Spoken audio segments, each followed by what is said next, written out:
Bentar dulu, berapa tahun sih itu di penjara dulu? Anjing berapa tahun? Iya, berapa bulan lah? Gua sama lu nggak jauh beda lah.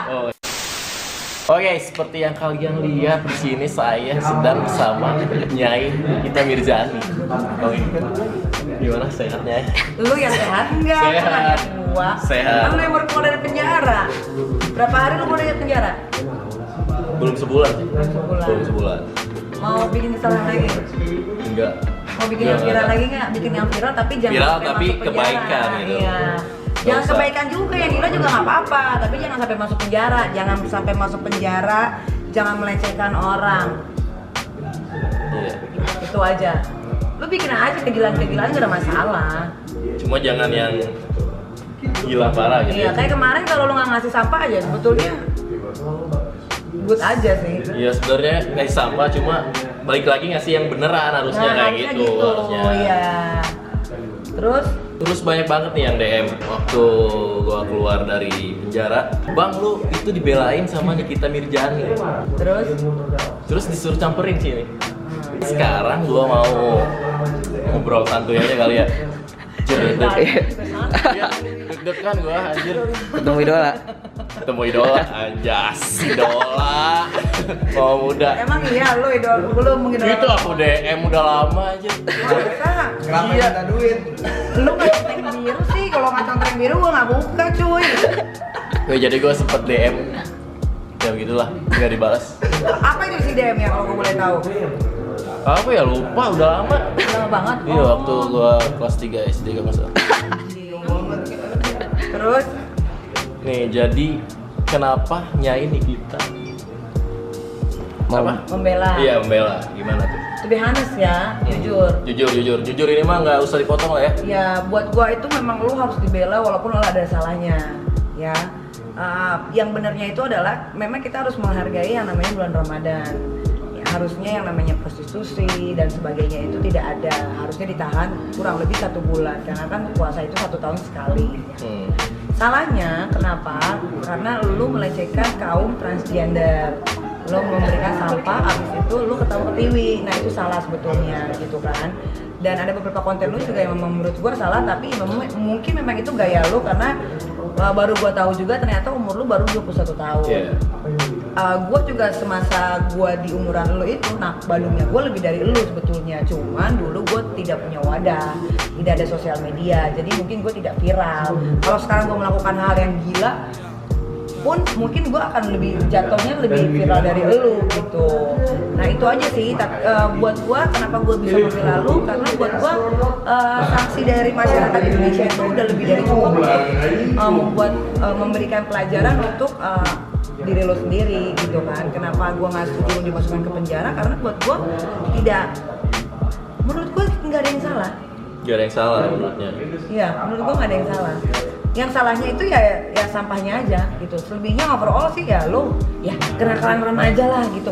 Mungkin semua orang juga followers lu juga nih di YouTube lu juga pernah melakukan hal yang lebih keji dari lo gitu kan. Cuma memang tidak ketahuan orang gitu kan. Makanya gue tuh selalu punya prinsip, gue tuh mau menjadi diri gue sendiri dengan apa adanya gitu. Gue tidak mau berpura-pura menjadi orang yang baik, untuk tidak baik. Gue tetap di konten YouTube gue ada gila-gilanya. Tapi di situ gue selipkan sisi baik gue yang memang gue selalu pengen, kalau gue kaya raya sih gue pengennya semua orang miskin yang ada di Indonesia ini gue bantu. Gitu. Tapi kan gue tidak punya kapasitas seperti itu gitu kan.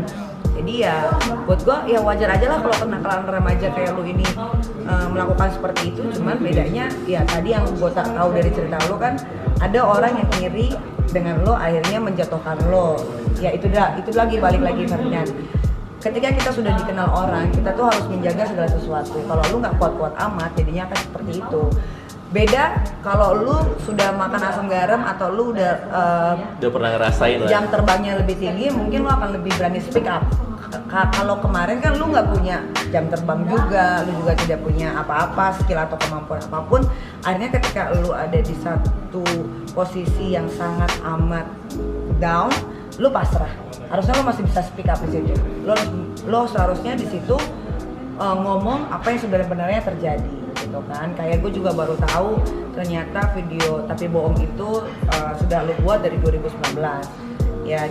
ya itulah makanya gue sangat menyayangkan kenapa netizen itu gampang sekali untuk diprovokasi sama orang-orang yang mereka juga nggak kenal gitu. Tapi gue salut, maksudnya kenapa gue salut, lu berani untuk ngambil take risk dari kejadian, mengambil resiko dari kejadian apa yang sudah lu lakukan gitu.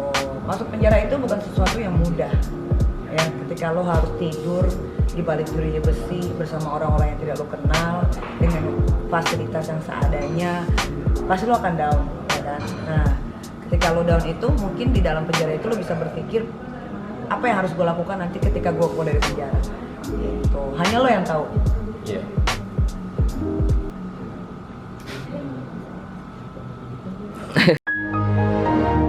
Ya lo belajar.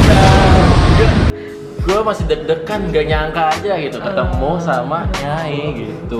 Dari tadi gue bingung makanya. Tapi lo masih 21 tahun, harusnya lo bisa melakukan hal-hal lebih baik lagi.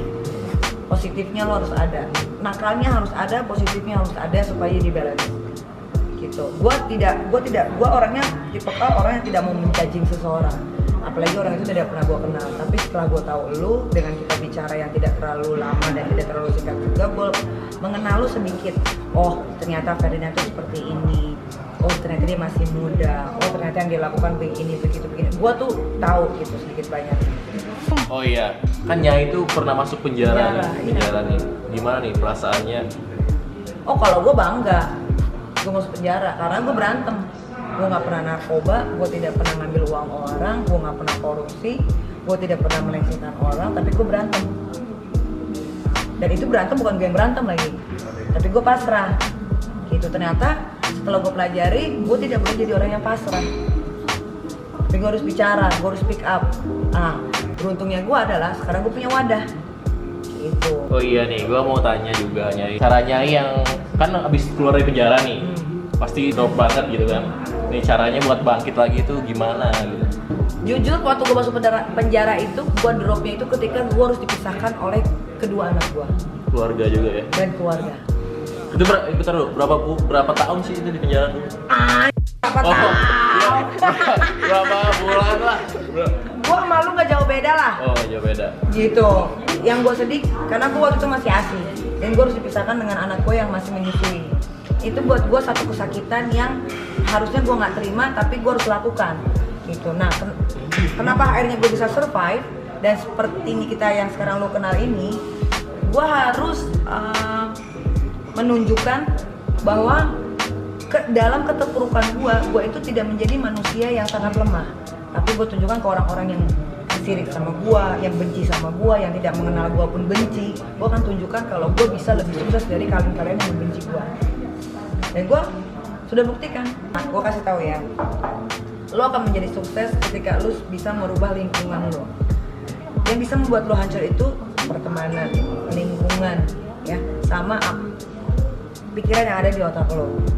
Ketika lo memutuskan hidup itu pilihan, ada dua, lo mau jadi hancur atau lo mau jadi orang sukses. Kalau lo mau jadi orang sukses, lo harus tinggalin teman-teman lo yang hancur. Bukan berarti lo sombong, tapi lo mau mempunyai hidup yang lebih baik.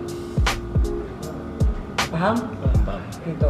Ketika lo sudah dikasih cobaan kemarin sama Tuhan dengan dimasukkan ke penjara dan menjadi viral dan akhirnya dibeli satu Indonesia, harusnya lo bisa memilih nih sekarang. 21 tahun laki-laki itu buat gua umur yang di tengah-tengah. Walaupun gua tahu masih ada labilnya antara lo mau begini atau lo mau begitu, banyak banget cobaannya. Kembali lagi ke diri lo sendiri, lo mau ambil sikap yang seperti apa.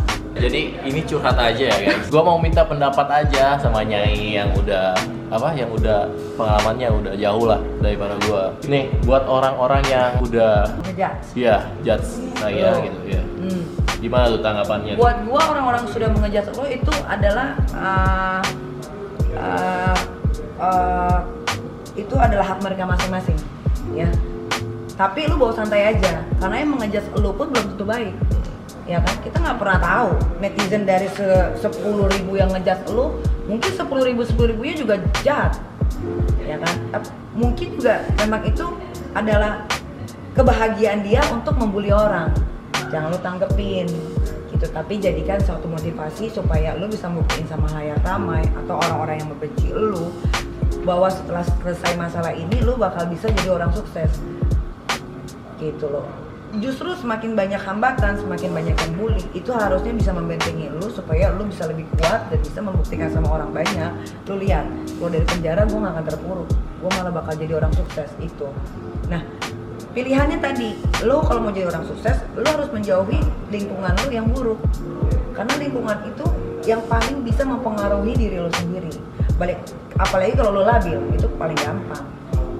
Gitu. Lu pengen dong bahagiain orang tua lu yang udah lu bikin susah.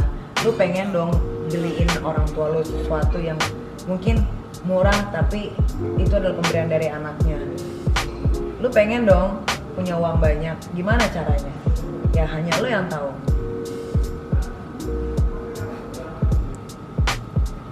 Hidup itu simple. Jangan dibawa sulit karena kita hidup cuma sekali. Makanya kalau lu mau nakal, nakalnya lu pur. Tapi ketika nakalnya menurut lo udah cukup, lo stop. Tapi ingat, balik lagi, nakalnya jangan sampai melecehkan orang. Itu karena buat gua transgender juga manusia yang harus dihargai. Mereka juga tidak mau kok jadi bencong. Mereka juga tidak mau udah jadi bencong, miskin lagi. Siapa yang mau jadi orang miskin? Gak ada di dunia ini yang mau dilahirkan menjadi orang miskin. Tapi balik lagi, kalau lu gak mau dilahirkan jadi orang miskin, ternyata lu dilahirkan dari rahim ibu yang miskin, bagaimana caranya untuk menaikkan derajat orang tua lu? Ya lu usaha. Gimana usahanya? Ya balik lagi ke diri lo sendiri. Tapi lu keren, lu bisa dikenal banyak orang Indonesia. Nah, lu harus manfaatin itu.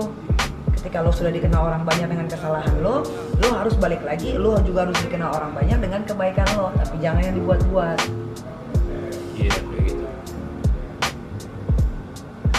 Rezeki itu bukan ditunggu, tapi dicari.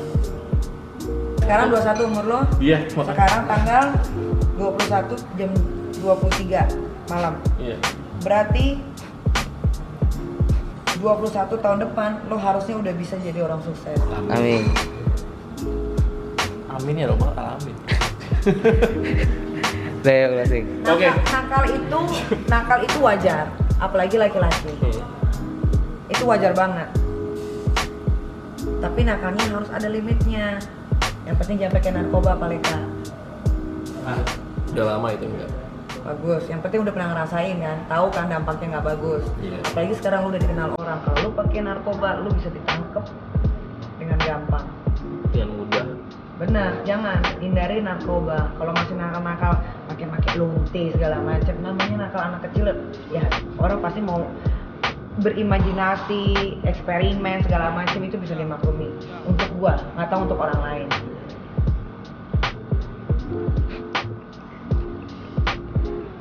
Ya, Nyai. Gua masih nggak nyangka ada di sini, guys. Demi Allah, Bang. Maklumin lah kan ya. Maklum Iya, dong, maklum. gila. Nggak sembarangan orang bisa ketemu gitu maksudnya. Pokoknya pesan gua, cintailah orang tuamu. Lu masih punya nyokap nggak? Iya, masih. Bokap?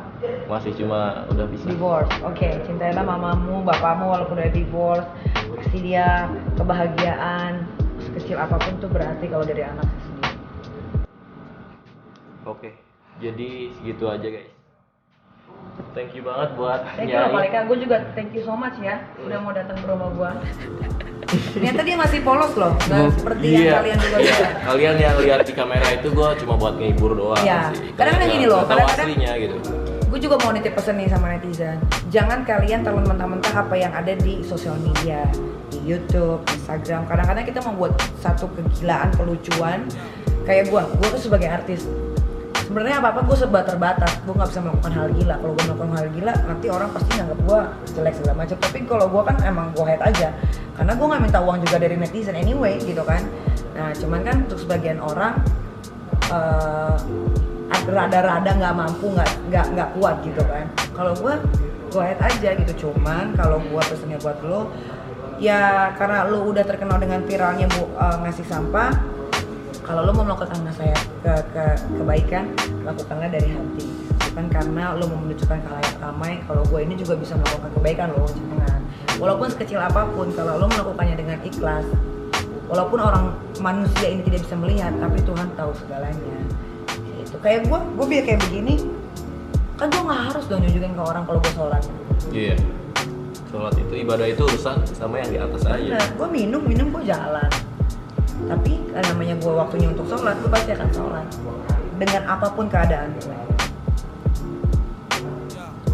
Itu karena buat gue sholat itu adalah kewajiban. Sholat itu bukan kita meminta untuk menjadi kaya segala macam. Karena banyak banget doa orang ketika sholat, Tuhan berikan saya kekayaan, Tuhan berikan saya harta yang melimpah, Tuhan berikan saya pekerjaan. Enggak. Gua kasih tau rahasia gua. Setiap gua sholat sujud sama Allah, satu yang gua minta, berikan saya kesehatan. Itu aja. Kalau gua sehat, insya Allah gua bisa bekerja, membahagiakan anak-anak gua, membahagiakan orang-orang di sekitar, bisa menolong sesama. Tapi kalau lu udah nggak sehat, kaki lu sudah lumpuh satu atau gimana, pasti lu susah kan untuk ngelakuin apapun. Itu kuncinya. Sholatlah karena lu memang itu kewajiban lu, dan mintalah yang mau lo minta, satu aja, sehat. Makanya gue walaupun diterpa angin badai, halilintar, geledek, gue mah tetap on position. Paham sampai di sini? Oke. Mudah-mudahan Paleka bisa menjadi Paleka yang baru. Amin. Ya, tetaplah menjadi Paleka yang gila, tapi berikanlah warna yang baru. Lu bukan berarti harus jadi orang yang berbeda, enggak. Lu tetap jadi diri lu sendiri, tapi lu rubah sedikit kesalahan yang pernah lu lakukan. Yeah. Ketika lu mau prank lagi perek, lu prank nggak apa-apa, tapi habis itu lu bantuin. Iya. Kalau buat pikiran situ enggak udah kapok gua. Jadi so guys, jadi segitu aja curhatan dari Nyai Mikita Nirjani. Oke. Terima kasih untuk masukannya, Nyai. Iya. Semoga Sama-sama. Nyai. Semoga Nyai panjang umur, sehat selalu. Subscribernya tambah banyak. Gue nggak butuh subscriber, gue nggak cari uang di YouTube. Gue hanya mau mengedukasi manusia-manusia yang hidup di muka bumi ini untuk menjadi dirinya sendiri. Gitu loh, melakukan hal-hal yang gila Ya, di tempatnya, melakukan hal-hal kebaikan di tempatnya. Oke guys, jadi ya, usah subscribe, cuma subscribe gua aja. Nggak apa-apa. Subscriber gua masih dikit. Sempat dulu sempat banyak cuma Subscriber Nyai. Oke. Gue nggak usah Nama di-subscribe. fansnya apa sih? Gak ada ya? Nggak ada, gue nggak. Nyai Mania. Hah? Nyai Mania. Nggak ada. Nggak ada. Oke guys, jadi gitu aja. See you next video. Indonesia Negara Hukum. Assalamualaikum.